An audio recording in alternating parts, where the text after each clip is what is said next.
Antes de qualquer coisa, quero desejar a cada um de vocês um dia muito mais que abençoado e repleto do amor do nosso Deus. E falar para vocês que o dia hoje na política está pegando fogo. Ao começar por uma informação que pegou todos de surpresa, diretamente da mesa de Trump. E segundo uma jornalista com informações privilegiadas, e olha que eu não estou falando de qualquer jornalista não, viu gente? Eu estou falando de uma jornalista que conhece muito bem o Congresso americano e os bastidores da Casa Branca.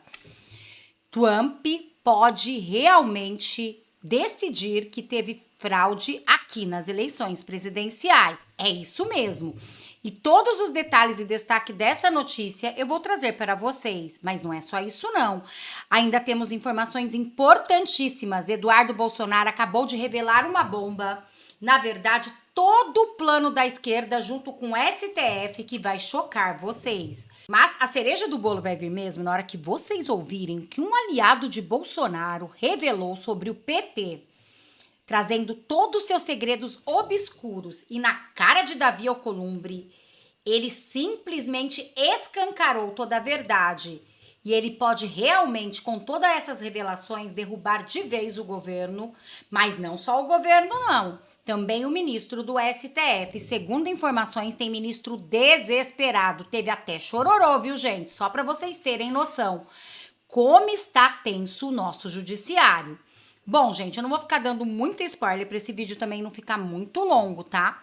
Só não esquece, por favor, de curtir, compartilhar, comentar, deixar o seu like e se inscrever no canal. E já vamos começar com um vídeo que eu preparei para vocês. Trump pode considerar aqui no Brasil eleições presidenciais fraudulentas? É isso mesmo. Olhem isso. Mas antes, olhem mais essa do ministro Flávio Dino. Só assistam. Que eu falei sobre o idoso condenado, não tem aí, Barroso? Pois é, Pitólio, o ministro do Supremo Tribunal Federal, Flávio Dino, processou por crime contra a honra um servidor público de 66 anos por críticas feitas num grupo de WhatsApp de um condomínio de Niterói, no Rio de Janeiro. No processo ajuizado em abril, Dino pede uma indenização de R$30 mil por danos morais e em maio de 2023, e isso aconteceu porque uma integrante do grupo compartilhou um link com a notícia de que Dino, na época era ministro da Justiça e Segurança Pública do governo Lula, visitaria o município localizado na região metropolitana do Rio de Janeiro.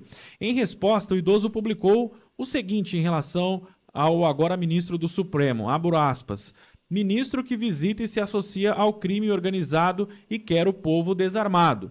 Fala sério, tô fora. Fora petralhas vagabundos, fecho aspas. As críticas têm a ver com uma visita do então ministro 2 meses antes ao Complexo da Maré, em região dominada pelo Comando Vermelho e com a atuação de Dino para restringir a circulação e a posse de armas de fogo por civis quando integrava o governo. Mas o comentário, Pitoli, acabou tomando essa proporção que você disse. Um membro do grupo denunciou o servidor ao Ministério Público Federal. Após a investigação, a Polícia Federal, que é subordinada ao Ministério da Justiça, na época chefiado por Flávio Dino, indiciou o idoso por crime contra a honra. Em maio do ano passado, houve um acordo proposto pelo Ministério Público Federal que encerrou a ação penal mediante o pagamento de um salário mínimo. Neste ano, já no STF, Flávio Dino decidiu processar o servidor público. Abro aspas, o caso em apreço aponta um claro desvirtuamento criminoso do exercício da liberdade de expressão, o que autoriza tanto medidas repressivas penais como as já adotadas e que resultaram na transação penal quanto civis para a composição, ou melhor, recomposição dos danos infringidos, fecho aspas, ao que diz o advogado de Flávio Dino na denúncia.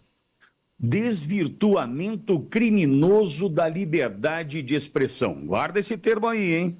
Depois do pensamento digitalizado, nós temos agora o desvirtuamento criminoso da liberdade de expressão.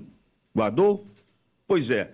Lembra quando o Dino falou lá atrás que não haveria mais liberdade de expressão absoluta? Liberdade absoluta não existia mais? Pronto. Criaram agora o desvirtuamento criminoso da liberdade de expressão. É isso, Bogo.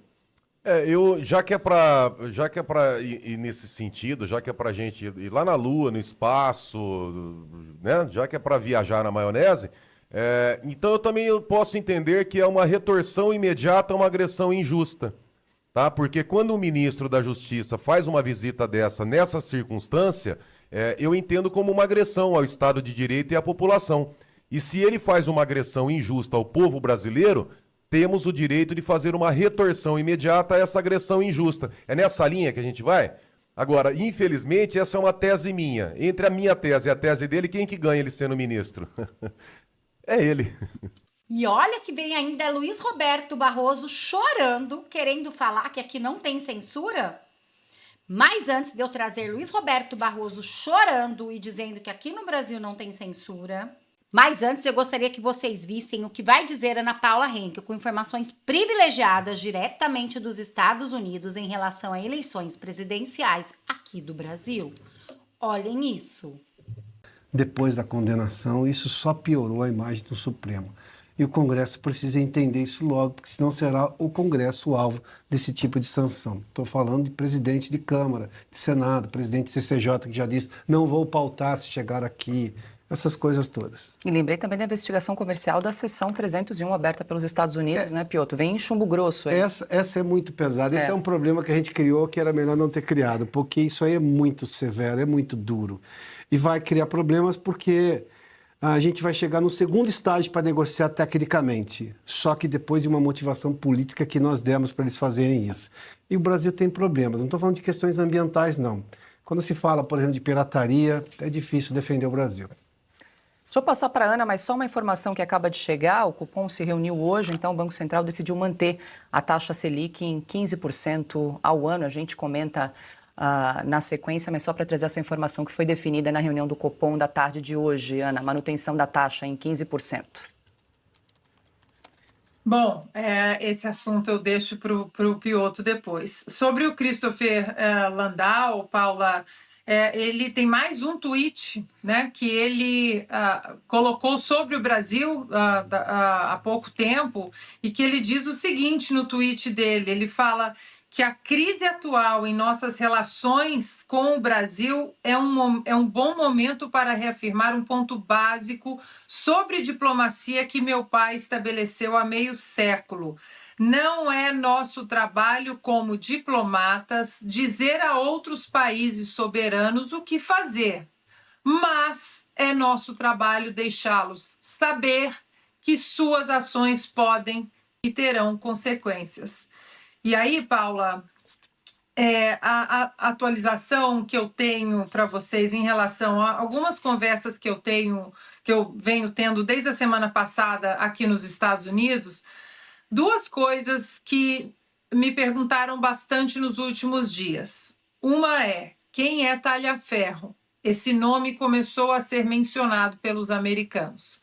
E aí, quando eu começo a explicar que o Talhaferro não é simplesmente uma pessoa que não gosta do Moraes, mas que fazia parte do esquema do Alexandre de Moraes dentro do TSE, aí realmente há um choque. E a segunda coisa é que muitos me perguntaram na última semana, são pontos sobre maiores esclarecimentos e até alguns vídeos com alguma legenda em inglês sobre o voto e com o voto do Fux. Parece, Paula, que o voto do Fux, assim como algumas pessoas na esquerda falaram, não, foi perfeito o Fux ser um dissidente e não concordar com outros 4, porque mostra que nós estamos numa democracia. O problema é que o Fux ele não discordou de uma coisa aqui, uma discordância pontual. Ele disse está tudo errado, esse julgamento tem que ser anulado. E aí, quando eu conto que foram quase 14 horas de voto, aí realmente eles ficam mais curiosos ainda. Outra coisa, Paula, o que nós estamos sentindo aqui nos Estados Unidos, pelo andar da carruagem, a maneira como os americanos postam de maneira incisiva, todos eles, de Donald Trump a Marco Rubio, Christopher Landau, o Darren Beattie, Maria Salazar, são vários congressistas. Parece que há um caminho para estabelecer que, dependendo do que aconteça com o presidente Bolsonaro, com a discussão sobre liberdade de expressão no Brasil, principalmente questionamentos e debates em relação à eleição de 2026, pode ser, Paula, isso eu não ouvi de ninguém, não. É uma conclusão que eu estou tirando baseada nas conversas aqui. Pode ser que os americanos, no ano que vem, eles considerem as eleições presidenciais no Brasil ilegítimas, assim como eles fizeram com a Venezuela. Porque a montanha de documentação, de olha, nós estamos de olho, isso aqui está acontecendo, não vai ser uma coisa do dia para a noite. Eles estão se munindo de muita coisa, de muitos argumentos, de provas, embasamentos jurídicos, e principalmente pelo que eu estou percebendo aqui no voto do Fux. Piotr, eu vou ter que voltar para você. Gente, vem bomba por aí. E agora, parem tudo que vocês estão fazendo e olhem Luiz Roberto Barroso simplesmente desesperado por causa das sanções de Trump. Virar as costas a esse problema, a questão das sanções. E eu refleti muito, porque acho que há uma imensa incompreensão. Eu tenho muitas ligações com os Estados Unidos, onde estudei, vivi e trabalhei em diferentes épocas da minha vida. No Brasil, não existe censura. Simplesmente não é um fato. Nesse contexto, é profundamente injusto punir o Brasil, punir os brasileiros, punir as empresas brasileiras, punir os trabalhadores brasileiros por uma decisão que foi amplamente baseada em provas acompanhadas por toda a imprensa internacional. E também não é justo punir os ministros que, com coragem e independência, cumpriram o seu papel. No Brasil, a ampla maioria da sociedade reconhece que houve uma tentativa de golpe e que foi importante julgar os seus responsáveis. Essa é a verdade dos fatos, contada objetivamente, sem adjetivos. Portanto, esse pronunciamento é um chamamento ao diálogo e à compreensão pelo bem dos nossos países e de uma longa amizade. Gente, o desespero bateu forte, mas segundo Eduardo Bolsonaro, a situação ainda vai ficar muito pior. Mas antes de eu trazer essa bomba com Eduardo Bolsonaro, olhem o que aconteceu em pleno Congresso. Aliado de Bolsonaro simplesmente escancarou toda a verdade na cara de Davi Alcolumbre e, de quebra, pode derrubar o governo e também o ministro Alexandre de Moraes. Olhem o que disse Eduardo Girão. Mas antes, vejam o piti de Alcolumbre. Questionou a minha ausência no plenário do Senado Federal. Porque tinha alguns dias que o presidente Davi estava com medo das manifestações populares da rua. E eu estou todo o tempo, veneziano, meu querido senador, todo o tempo pedindo calma, todo o tempo pedindo ponderação, pedindo equilíbrio. Está todo mundo se achando no direito que pode falar qualquer coisa de outro. Eu não preciso avisar para todo mundo porque eu estava doente. Não foi porque eu quis. Eu queria estar aqui ontem. Mas uma autoridade se achou no direito de perguntar por que o Davi fugiu da mesa diretora do Senado. Sabe qual é a chance, senador Beto Faro, de eu sair e me esconder das minhas atribuições? A minha história diz que é zero. Quando minha prerrogativa não é observada, quando nós temos 41 senadores da República que assinaram o apoiamento para uma análise pela primeira vez na história de um pedido de impeachment de um ministro do Supremo. E o Senado tem 200 anos e não faz isso. Cadê a defesa da prerrogativa, presidente Davi Alcolumbre? Então o que eu quero dizer para o senhor é o seguinte: nós precisamos, urgente, e eu vou cobrar o senhor todos os dias, pode ter certeza. Pelo tempo de liderança, conceda a palavra ao senador Eduardo Girão. Quando o senhor foi eleito em 2019, o senhor, no discurso de posse, falou aqui dessa tribuna dizendo que acabaria o segredismo na República. Até hoje, de 2019 até hoje, o senhor não cumpriu com o que o senhor falou de acabar com o segredismo na República. Muito pelo contrário, o que a gente está vendo aqui, com todo respeito a quem pensa diferente, é o inverso. Quando o senhor fala sobre o sigilo de 100 anos decretados do careca do INSS, que roubou milhões de brasileiros, roubou bilhões de reais dos mais pobres desse país, pessoas que acreditaram na Previdência Social, e a gente não pode saber por onde ele andou, não é questão de prerrogativa. Ele é um cidadão, um lobista, que andou dentro do Senado Federal e ninguém quer saber qual o assunto que ele tratou, mas onde ele andou. A televisão deram nomes, os veículos de comunicação, mas a gente precisa saber. Então eu acredito que a mesma velocidade que a Advocacia Geral do Senado deu com relação a esse assunto, poderia dar em relação ao impeachment do ministro Alexandre de Moraes. Porque aí sim, se o senhor fala em prerrogativa, o senhor estaria defendendo a prerrogativa dos senadores aqui. Eu me sinto violentado quando a minha prerrogativa não é observada, quando nós temos 41 senadores da República que assinaram o apoiamento para uma análise pela primeira vez na história de um pedido de impeachment de um ministro do Supremo. E o Senado tem 200 anos e não faz isso. Cadê a defesa da prerrogativa, presidente Davi Alcolumbre? Então o que eu quero dizer para o senhor é o seguinte: nós precisamos urgente, e eu vou cobrar o senhor todos os dias, pode ter certeza. E o vídeo, fui eu que fiz. Eu que fiz o vídeo ontem aqui no plenário do Senado, porque há 15 dias o senhor não vinha abrir a sessão e a população me cobra na minha base para lhe cobrar sobre o impeachment do ministro Alexandre de Moraes. E eu vou cobrar. Uma coisa que o senhor poderia fazer pela prerrogativa nossa, sabe o que era? Era acabar com essa resolução antidemocrática da mesa do Senado Federal, que só membros da mesa podem abrir sessão. Isso nunca aconteceu aqui, em 200 anos de Senado Federal. Quantas vezes eu cheguei com o senador Magno Malta, vários outros senadores aqui, Paulo Paim, e a gente não pôde discursar. A única coisa que sobra para parlamentares de oposição é que é falar, é parlar, é denunciar. Ou não, não pode mais fazer isso aqui no Brasil. Já não basta o que o STF faz em relação à invasão de competência, agora a gente não pode mais denunciar, não pode mais falar sobre o nosso Estado também. Então, acabe com essa resolução, presidente. Porque o senhor libera de segunda a sexta-feira para se ter discurso aqui de assuntos que cada um podem trazer.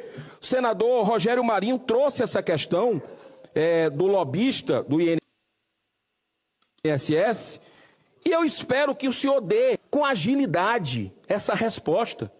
Mas há um ano nós estamos esperando aqui esse super pedido de impeachment do ministro Alexandre de Moraes, assinados por 2 grandes juristas brasileiros, que tem 2 milhões de brasileiros que assinaram o apoiamento para esse pedido de impeachment. Você sabe quantos parlamentares assinaram? Não estou falando de senador não, que já é a maioria. 147 deputados federais assinaram. E o senhor não delibera, delibere. Peça à Advocacia Geral do Senado para cumprir o dever dela. Ele não é tão rápido com relação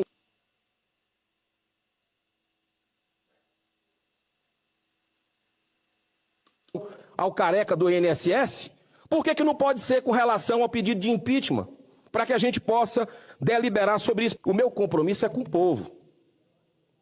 O meu compromisso é com os cearenses, é com os brasileiros que me trouxeram para cá, e eu sei que eu tenho muitas limitações e imperfeições, mas me trouxeram para cá para ser a voz deles. E muitas vezes eu chego aqui nesse plenário, presidente, ele está fechado. E tem senadores para abrir a sessão. Acabe com essa resolução, porque no seu tempo não tinha isso. No seu primeiro momento aqui no Senado Federal, não tinha essa resolução, foi da gestão anterior. O senhor poderia acabar com isso, que já melhoraria bastante, porque tem um festival de sessões canceladas aqui. E a gente não pode aceitar esse tipo de situação, porque isso faz excluir o nosso debate. E já aproveito para lhe cobrar. A Advocacia Geral do Senado lhe deu uma posição, porque faz um ano que está lá. O senhor vai estipular um prazo, mais 15 dias, mais uma semana? É isso que eu gostaria de saber. Me comprometo com Vossa Excelência que quando tivermos uma posição, Vossa Excelência vai ser o primeiro a saber. Como vocês podem ver, Eduardo Girão simplesmente, gente, peitou Davi Alcolumbre e falou, foi eu que fiz o vídeo, colocando toda a verdade. Ainda tem o caso, né, gente, que eles colocaram segredo para não saber aonde o careca do INSS frequentou ali no Senado. E tudo isso para blindar a esquerda PT, né, gente? E agora, olhem esta notícia. Eduardo Bolsonaro acabou de revelar uma verdadeira bomba. Eles sequestraram a anistia. Sim, gente. E segundo informações, vai vir chumbo grosso dos Estados Unidos. Já não percam plano B de deputados de direita para realmente salvar Bolsonaro. Olhem isso. Essa anistia está sendo sabotada pelo STF e pelo atual desgoverno Lula. O STF, o Flávio Dino, mandou mensagens claras que não vai pagar as emendas impositivas e de bancada e das comissões. Ele não pode tirar essas emendas. Ele não tem poder para isso, tem que ser pago. Está na Constituição. E o Lula colocou 3 bilhões e 200 milhões de reais pagando emendas a alguns deputados da sua base, querendo comprar, como comprou desde o início desse desgoverno. A gente está lembrado que foi mais de 10 bilhões no primeiro e segundo ano. Então, estamos atentos, estamos conversando. Alguns deputados que tinham assinado retiraram o nome, mas a gente está na pressão. E com certeza, nós vamos conseguir sim aprovar a anistia. É importante para a gente pacificar o nosso Brasil. Basta de arbitrariedade. Basta de fazer exatamente com pessoas sofridas, que ainda tem quase 200 presos, ainda tem pessoas que estão com tornozeleira. Quantos morreram em virtude dessa tirania de Alexandre de Moraes do STF? Hoje é o dia que iniciamos exatamente a virada de chave para pacificar o Brasil. Estamos juntos nessa luta. Vocês devem ter visto o vídeo do relator da anistia, Paulinho da Força, falando disso daí.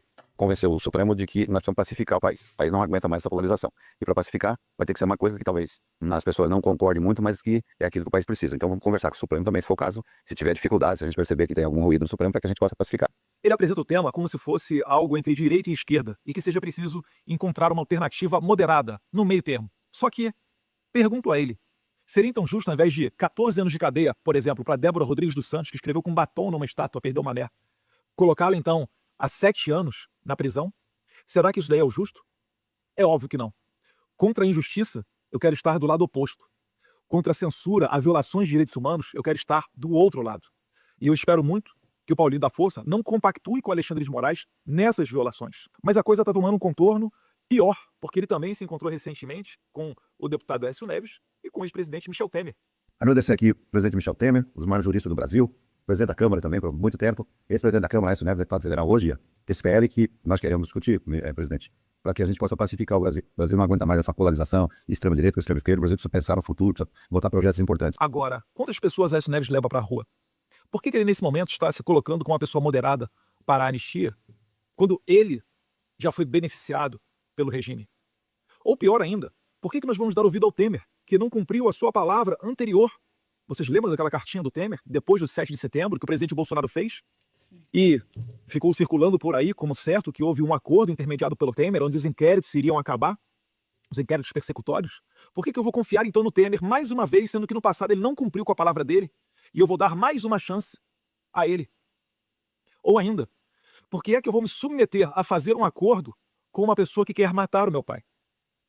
Tire da sua cabeça essa possibilidade de haver acordo, empatia ou sentimentos de justiça, onde você vai fazer valer, né, o seu nome, a sua hombridade, a sua dignidade. Esses não são atributos de psicopatas. Alexandre de Moraes quer assassinar Jair Bolsonaro. Quando ele bota agentes penais dentro da casa do presidente, quando ele não permite que os seguranças de Jair Bolsonaro o acompanhem no hospital, ele está querendo infernizar a vida de Jair Bolsonaro. Ele está querendo atingir o psicológico do presidente Bolsonaro. Ele está querendo matá-lo. Não há diferença entre Alexandre de Moraes e Adélio Bispo. A única diferença é que Moraes tem um poder da caneta maior do que o de Adélio Bispo. Você confiaria fazer um acordo com Adélio Bispo para trazer benefícios ao Jair Bolsonaro? Eu espero de coração que o Partido da Força não compactue com esse regime, porque ele estará desgraçando a vida de várias pessoas para atingir um objetivo político, que é retirar Bolsonaro da eleição do ano que vem. E na linha sucessória, como eu tenho apresentado como opção, Flávio Dino também já está se arvorando a tentar me deixar inelegível. Essa redução de pena, que nem anistia ela não vai trazer pacificação. Nós estamos tendo uma oportunidade única.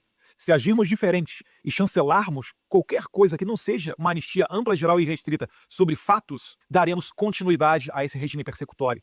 E o nosso pedido é que a anistia seja sobre os fatos, porque de 2019, quando começou o inquérito das fake news até agora, foram abertos vários inquéritos para perseguir a direita, para perseguir os jornalistas da Jovem Pan, para perseguir Daniel Silveira, Bolsonaro, sua família e seus apoiadores.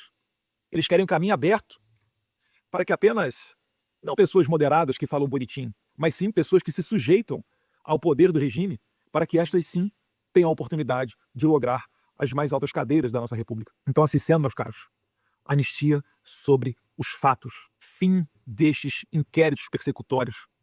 Porque tem gente, para além do 8 de janeiro, que é perseguido. Por exemplo, estou aqui nos Estados Unidos, cito a Ludmila Liz Grilo, juíza, jornalista Alan dos Santos, e vários outros, Rodrigo Constantino, Guilherme Fiuza. Eu espero poder contar com vocês e espero que Deus dê sabedoria e coragem para a gente fazer o certo, para que a gente consiga, né, colocar adiante a nossa conduta, mesmo atravessando o Vale da Morte. Isso não é fácil falar, ainda mais na posição que eu estou, mas eu posso falar para vocês, eu nunca tive tão certo que a decisão mais simples é votar contra qualquer redução de pena e a favor unicamente de uma anistia ampla, geral e restrita sobre os fatos. Essa sim, imparcial. Se forem pegar indivíduos, aí a gente está falando de privilégio. Até mesmo porque, gente, prestem atenção o que disse esse jornalista sobre Jair Messias Bolsonaro, nosso amado presidente. Confesso para vocês que eu fiquei com o coração sangrando, extremamente preocupada, e vou redobrar as minhas orações. E também peço a cada um de vocês que redobrem. Olhem o que ele disse. A ideia é matar o Bolsonaro. As informações que se tem é que o Bolsonaro já teria perdido mais de 15 quilos. E a tendência é piorar. Problema de ordem digestiva compromete todo o organismo. A pessoa literalmente vai morrendo aos poucos. Acho que eles vão conseguir assassinar o Bolsonaro do jeito que eles querem, saindo ainda como democratas. Ou mata o Bolsonaro pela saúde dele, pelo massacre físico e psicológico, ou assassina o Bolsonaro pela destruição patrimonial, destruição de uma vida inteira dedicada ao exército e à política no Brasil, sem roubar um centavo. A ideia é esfolar o Bolsonaro até o fim, porque agora o Superior Tribunal Militar também diz que vai tirar a patente, vão tirar a aposentadoria, vão tirar tudo. O projeto é destruir a sua família, tomar todo o patrimônio. A própria sentença que saiu do TRF4 aqui, condenando o Bolsonaro a pagar R$1 milhão por uma brincadeira que ele fez com um apoiador seu, que tirou foto abraçado com ele, fez uma brincadeira e deu no que deu. É muita crueldade, né, gente? E agora, olhem essa notícia. Urgente, Estados Unidos atacam mais um barco ligado ao narcotráfico na Venezuela.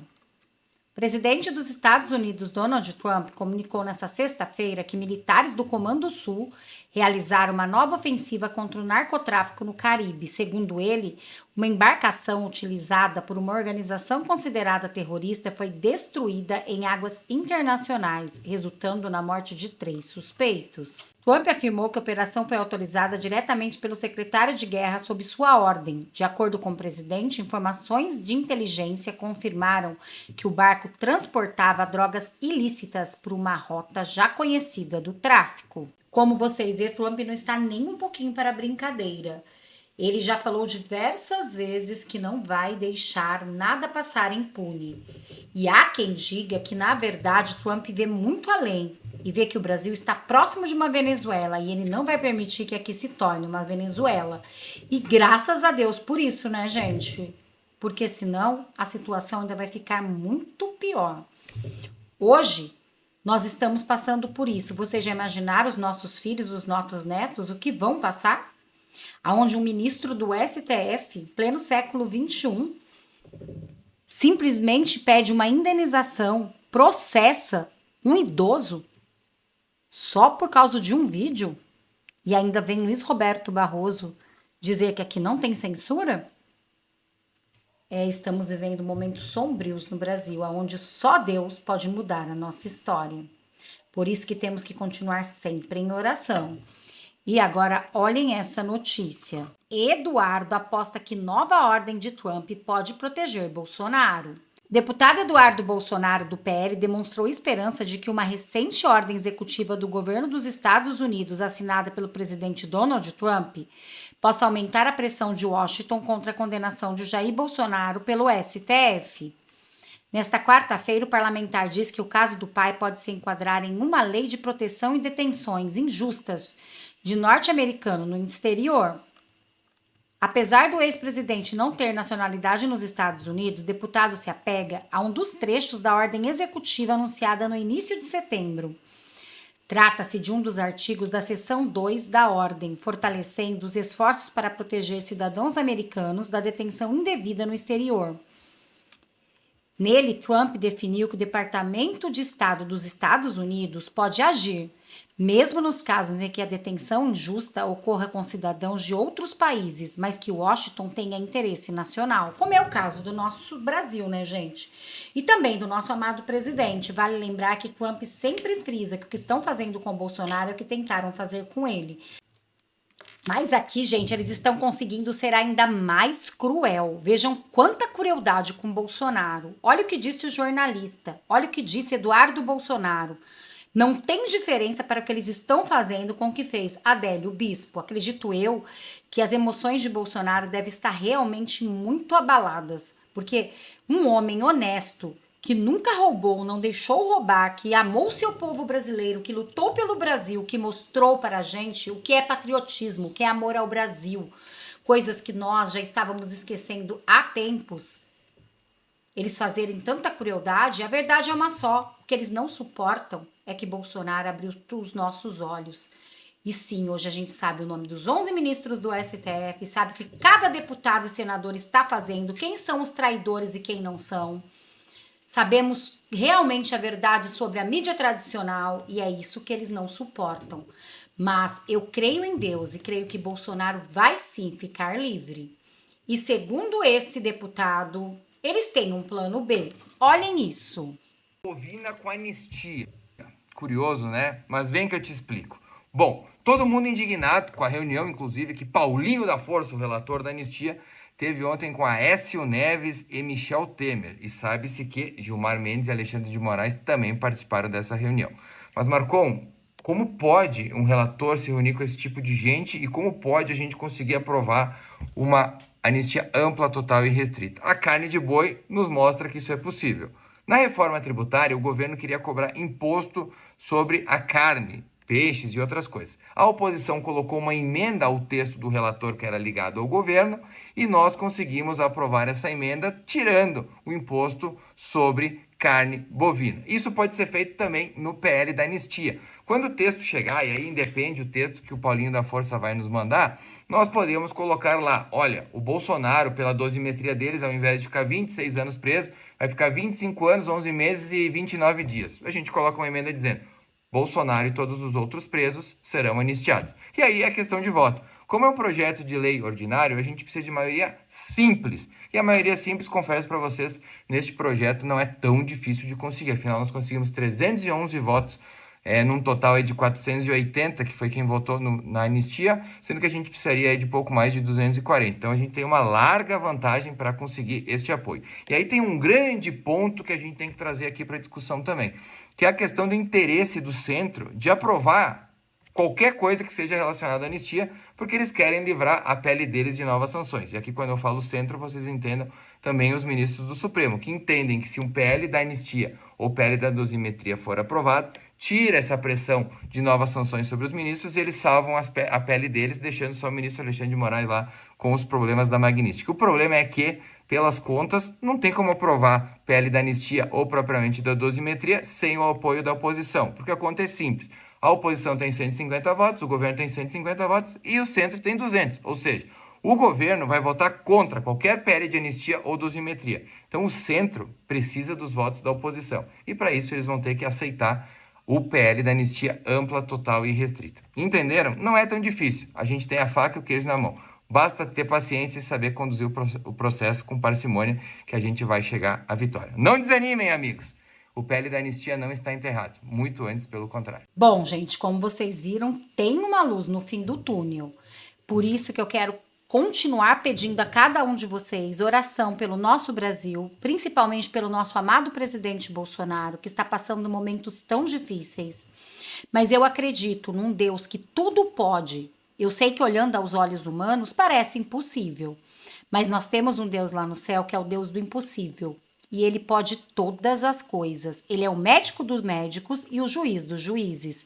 E ele pode dar o último veredito, trazer Bolsonaro de novo à presidência com a saúde totalmente restabelecida. E com metade da Câmara e do Senado, ele vai mudar a história do nosso Brasil. E se você, assim como eu, tem fé em Deus e acredita nisso, deixe aqui nos comentários, também deixe nos comentários de qual cidade vocês estão falando, de qual o seu nome, para a gente poder se conhecer um pouco melhor. Para quem não me conhece, eu me chamo Renata e moro no interior de São Paulo, Taubaté.